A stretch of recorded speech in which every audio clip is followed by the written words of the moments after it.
The objective in Torah study is to really align your brain with the way God thinks. You do that by making sense of what you're studying. And the only way to really accomplish this is by critical thinking, meaning everything's got to make sense. If it doesn't make sense, I said there were two options. Option number one, you either misread it, read it again. Option number two, there's something wrong with your thinking. Think through it. Is there really another way to think? And ultimately, you're going to align your brain with that of the Creator. That is what the study of Torah is supposed to be accomplished. It cannot happen unless you question everything you study.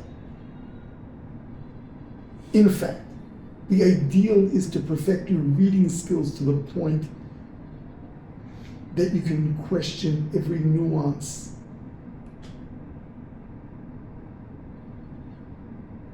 Why something was said, why something wasn't said, how it was said. It could have been said differently. To really fine-tune, like, what's it saying here? And does that make sense to me? And if it doesn't, who's wrong? Is my thinking off? Or am I reading wrong?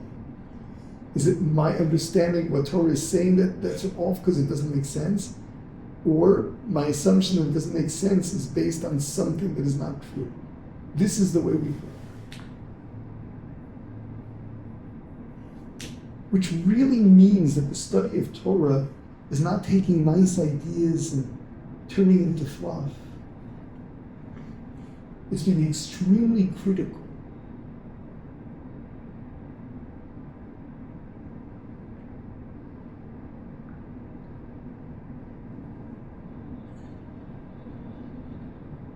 Now this brings us to the question,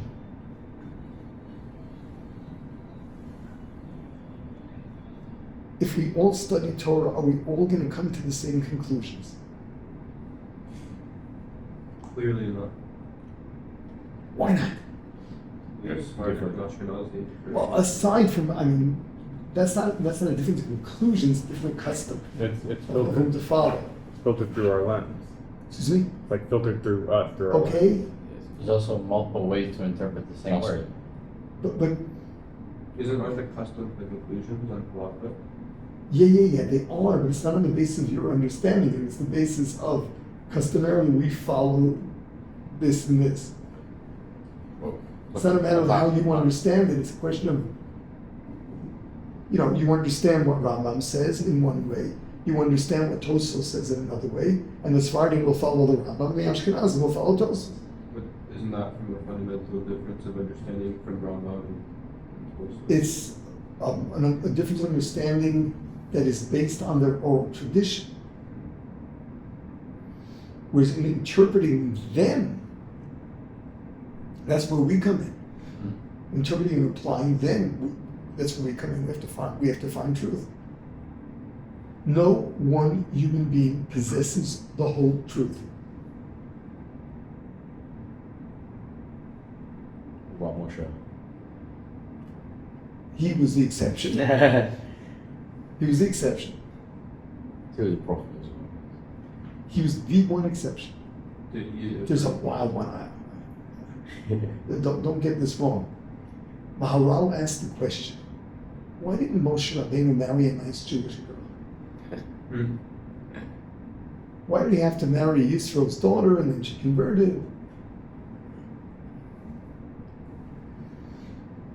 Maharal says that since Moshe's soul encompassed the souls of all Jews, he was the one that understood every facet of truth, meaning everyone's way of looking at it. A wife who's supposed to compliment you, there was no Jew who could compliment Moshe Rabbeinu, because he was every Jew in terms of his understanding. He could only be complimented by an outsider. So he married a convert. Yeah. So what was the conversion process back then. Well, it was that she believed in God. It was she believed in God, and then when we got the Torah, she got it like the rest of the Jews. Okay. So he was with her before Torah came? Yeah. Okay, makes sense. But so he was the exception. Other than that, every one of us is just one facet of truth. Everyone has one soul, which is one part of that whole big crown up in heaven, whatever poetic words we're going to use to describe it. You know, God is everything. Every one of us is very subjective. And there's something very real about my soul. And what's appropriate for my soul will be filtered through my mind and my understanding of things.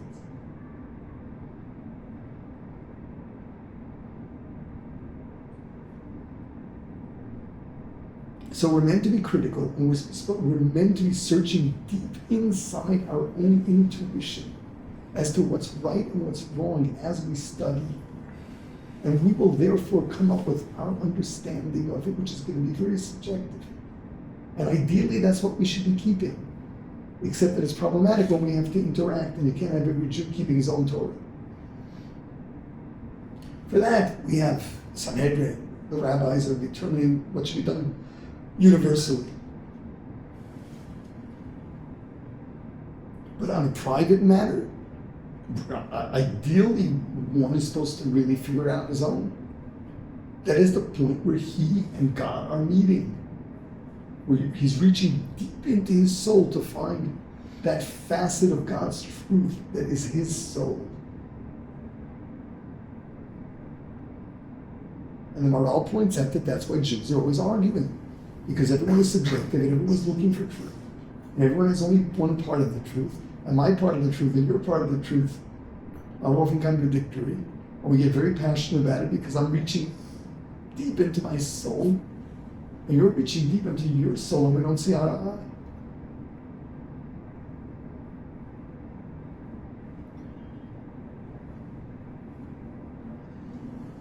So many ask, the initial stages of studying text, and they don't see this whole thing.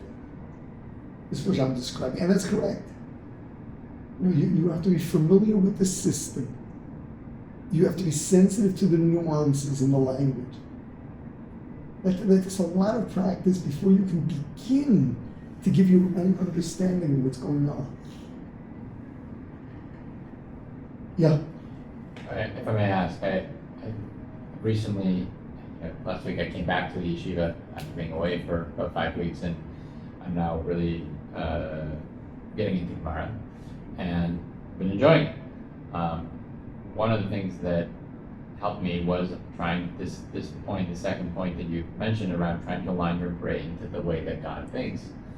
Can you explain further how us clarifying the nuances in Gemara is similar to the way that God thinks?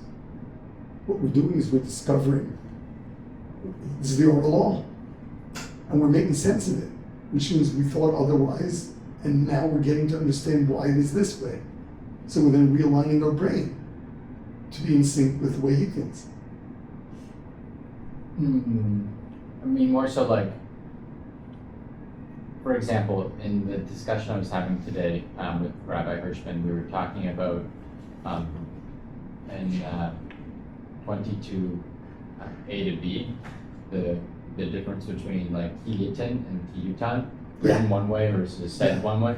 Yeah. And so in something like that, how am I meant to rationalize the way that God thinks?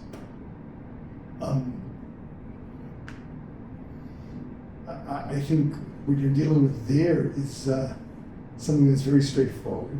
Yeah, right. It's taking it further. It's in the application the Gemara tries to make of it. That's what we have to say. Does this make sense to me? The reading of the verse is very clear.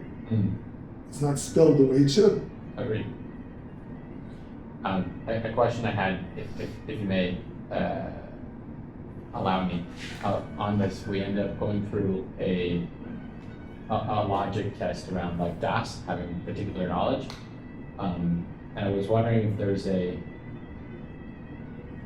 let's say, a foreseeable test or a foreseeableness test that can be applied relating to a measure of das, where it's related to active versus passive, which is sort of the difference between ki yitent and ki yutan. Is there a measurable level of das that we apply?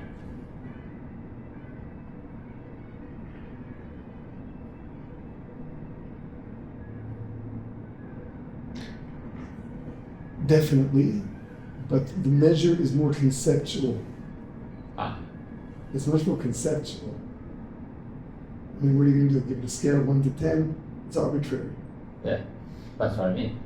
But, Yeah. So it's conceptual. And you have to sensitize yourself to just what that is from the examples we did.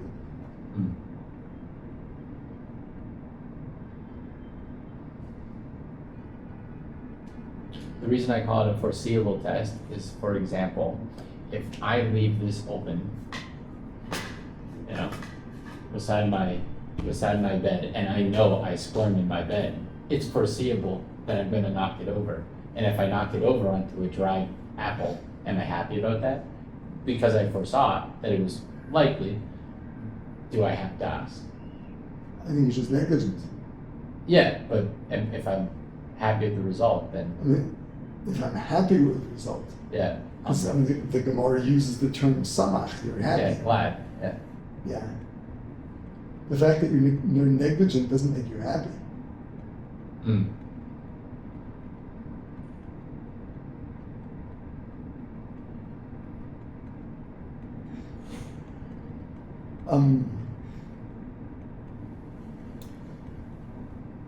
I mean, that's the study of the Gemara is supposed to establish for you a standard.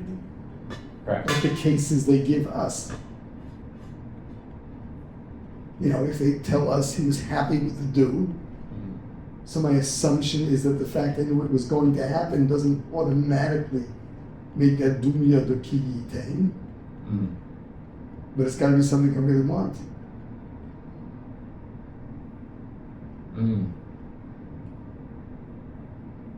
Not just if it happens. Okay. All right. Yeah. Thank you. You're welcome.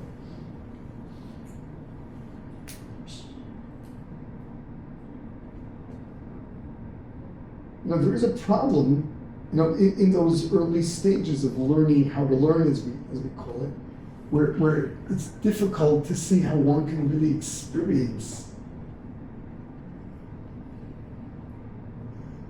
aligning your brain with that of God. Like you haven't even learned what are the right questions to ask. Yeah. So maybe I'll make your Rebbe's life a little more difficult, but I think you should bombard him with questions and ask him in each case, is this a proper question or not? And if not, why not?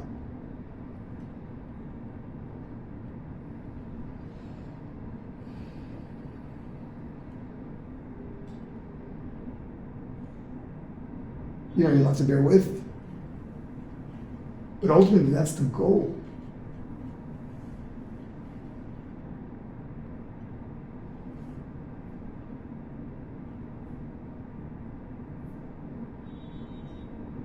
You know, so be careful as you're studying.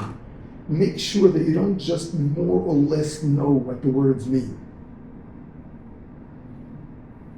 You have to really demand that you be taught exactly what does this word mean.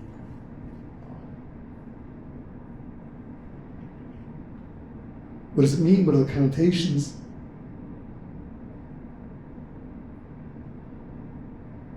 Because until you learn that, you're still not going to be able to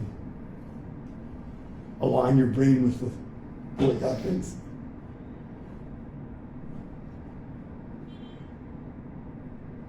You know, everything you do, every step of the way should be, what new skill am I picking up that will allow me to do things on my own?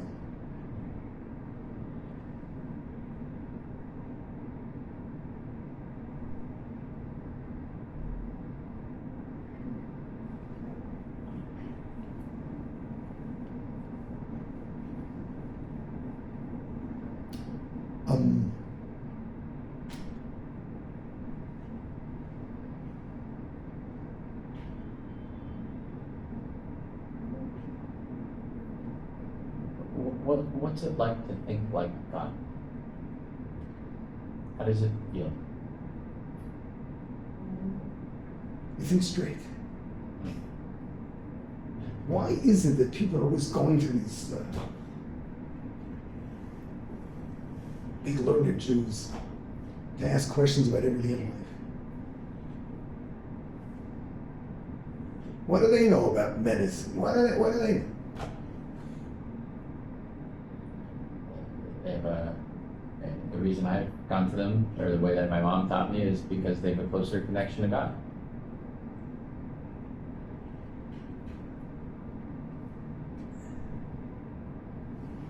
That's if you want a blessing, you want a bracha. Yeah. But I'm talking about when you want advice. You want advice from someone who thinks straight. You can supply him with the facts, and he's going to know how to use them.